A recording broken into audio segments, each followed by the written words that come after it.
SportsNola.com out at Greerfield Turchin Stadium, where Tulane is preparing for an NCAA baseball tournament for the first time in 7 years, joined by pitcher Merrill. That's got to sound pretty good, I would think. Oh, it sounds amazing. I mean, this is what you work for. This is the postseason, and now it's a reality. So now it's time to kind of put everything we work for together and hopefully come out with a lot of wins. As you get set for this, obviously being in basically your backyard up the road in Baton Rouge has got to be exciting for this team, for its fan base, in terms of being able to play close to home and in front of a lot of friendly faces. Oh, it's huge. I mean, I think it's going to be a hostile crowd. I mean, they've got a lot of history together with us and LSU, and I think the main thing is just taking it one game at a time. Don't let the crowd get to you, and just play our game. You've been the Friday night guy all year long. I know Coach hasn't set a rotation yet for what we'll see over the course of the weekend. Are you the kind of guy who's going to go to him and say, "Hey, I want the ball opening night. I want this assignment"?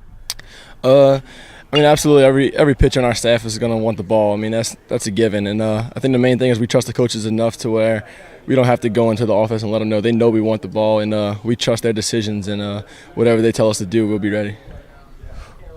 Have you been to regionals in Baton Rouge before, as growing up? And what are your memories of watching postseason baseball up there? So.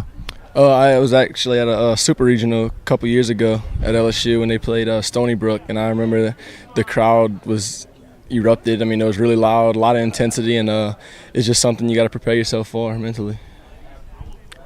You guys, as it were, this league this year turned out to be a lot better than people expected. 4 of the 8 teams going on in the NCAA tournament, and a lot of, really a lot of chances throughout the year to face some postseason quality teams week in, week out on your schedule. How do you think that's helped prepare you for what's to come this week? I think it's huge. I mean, you play in 3-game series against a lot of top teams with Houston, ECU, USF, and there was a lot of hard-fought battles, and you kind of get the taste of playing the complete game. And like Coach always said, play the complete game till the last out, and I think that's the main thing with the experience that we can have to be able to play a full game now that we're late into the season. This team had an incredible penchant this year for winning late.